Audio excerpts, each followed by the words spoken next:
ahora lo que es la aceleración centrípeta. Sucede que en el movimiento circunferencial uniforme, si bien es cierto, el valor de la velocidad no cambia, pero lo que hay acá es un cambio en la dirección de la velocidad de la partícula, lo cual significa que esta partícula en todo momento tiene que experimentar una aceleración direccionada hacia el centro. Y esa aceleración que va a estar direccionada hacia el centro, lo vamos a conocer con el nombre de aceleración centrípeta. Pero, ¿qué es la aceleración centrípeta? Mide los cambios en la dirección de la velocidad. Esos cambios continuos en la dirección de la velocidad son medidos por la aceleración centrípeta. Ahora bien, ¿qué observamos en este movimiento en cuanto a las cantidades cinemáticas? Mire por acá, en cuanto a la velocidad es una cantidad vectorial, por lo tanto, no es constante durante el movimiento. Tampoco es constante la aceleración centrípeta. Ahí está, no es constante, ya que cambia continuamente de dirección. Sin embargo, acá hay algo interesante. El módulo de la velocidad permanece constante durante todo el movimiento. Lo mismo ocurre con el módulo de la aceleración centrípeta. También es constante.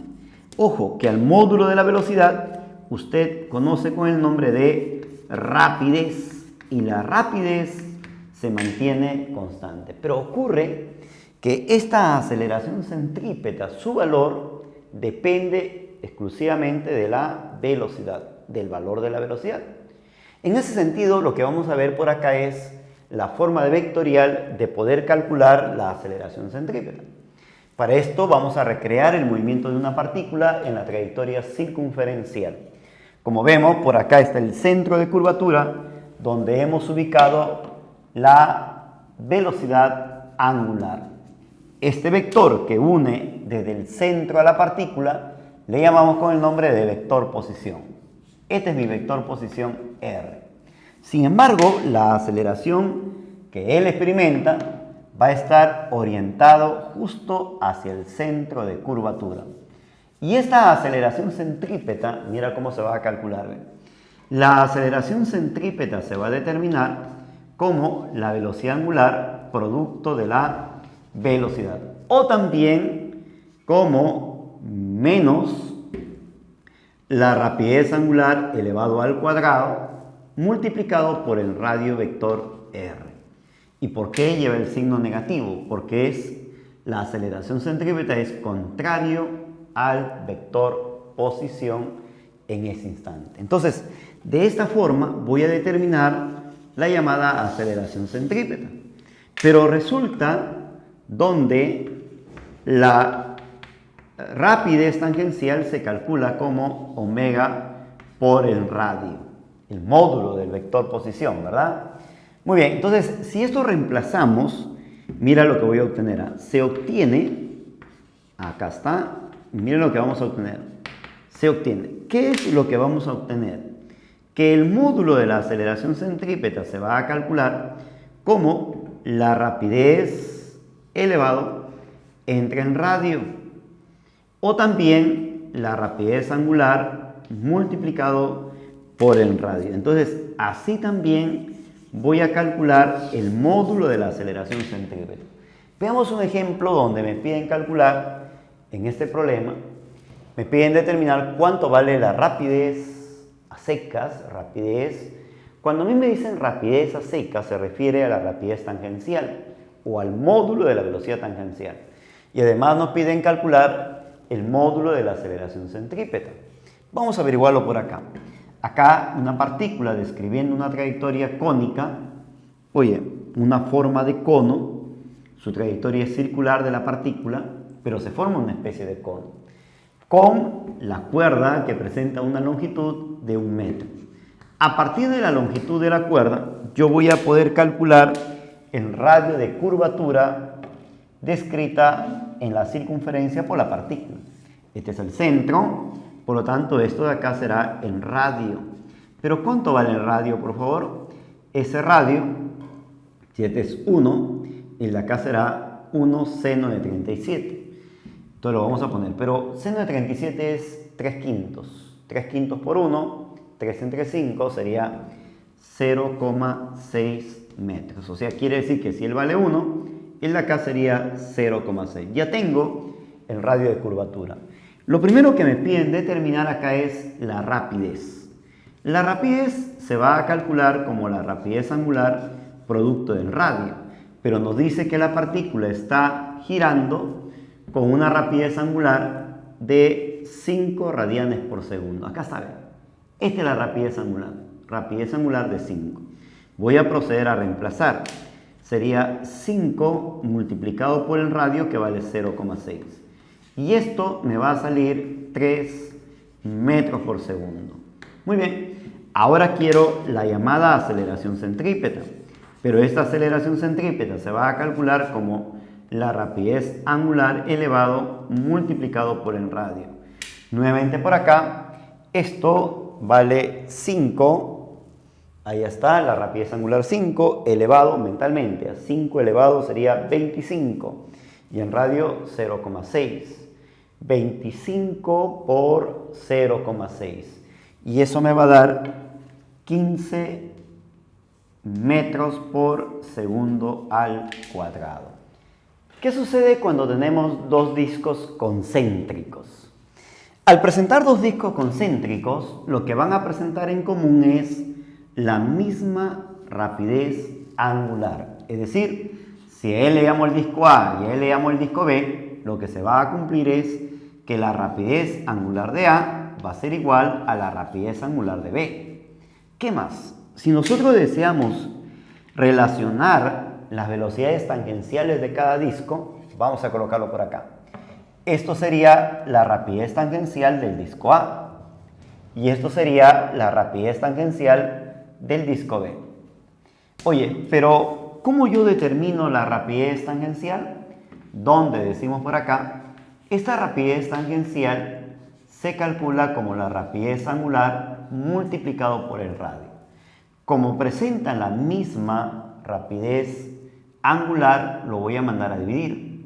Si mando a dividir, mira lo que obtengo.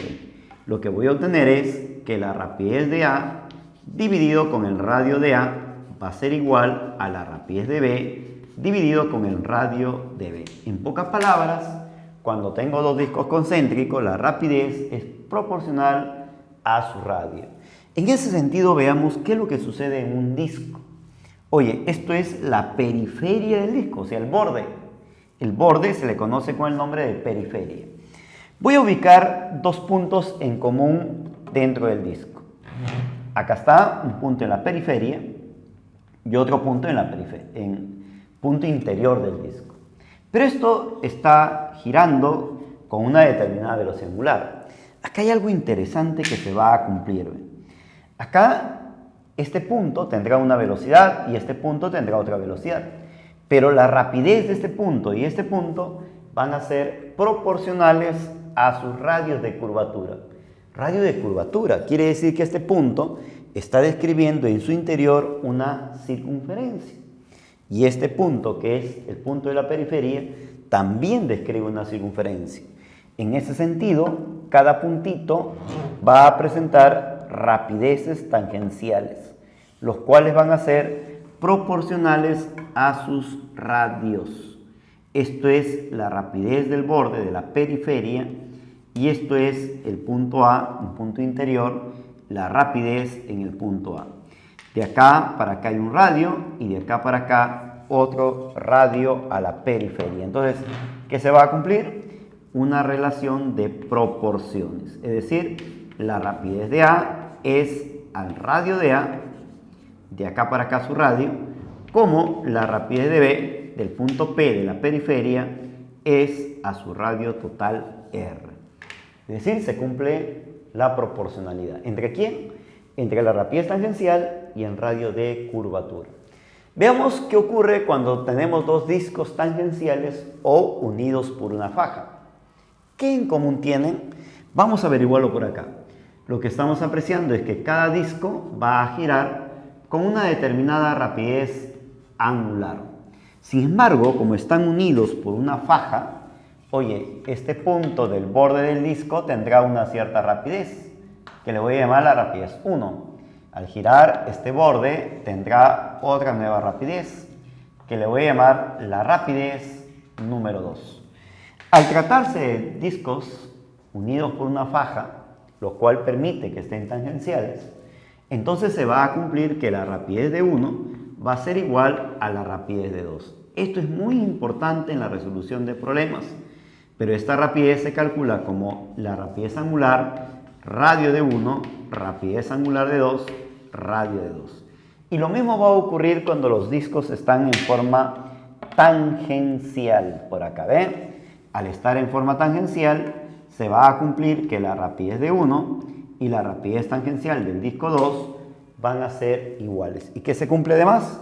Si él gira con una rapidez angular de 1 y él con una rapidez angular de 2, se cumple que la rapidez angular de 1, radio de 1, va a ser igual a la rapidez angular de 2, radio de 2.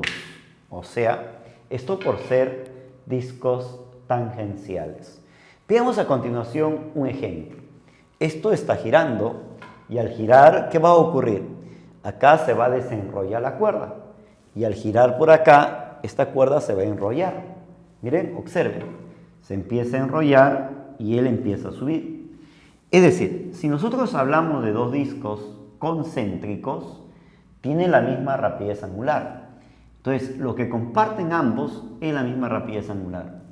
Ahora, acá le voy a llamar el disco A y acá le voy a llamar el disco B. Dos discos, disco A, disco B. ¿Cómo calculo esta rapidez tangencial en este disco A? La rapidez tangencial del disco A en su borde se va a calcular como la rapidez angular por el radio de A. ¿Cuánto vale el radio de A? 8 centímetros. Mientras que, como él está enrollando la cuerda, él está subiendo con una rapidez tangencial, tangente, ¿ve? A este disco, que viene a ser la rapidez de B.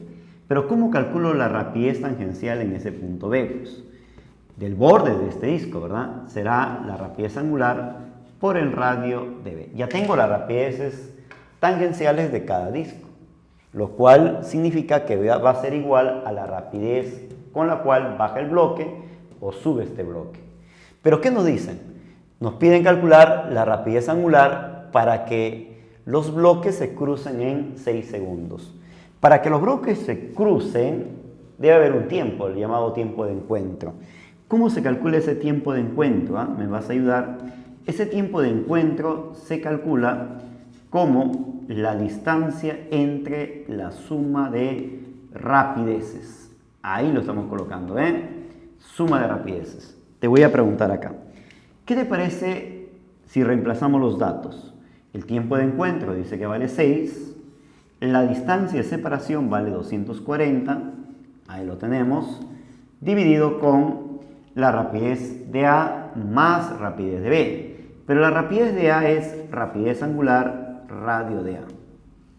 Más rapidez angular, radio de B.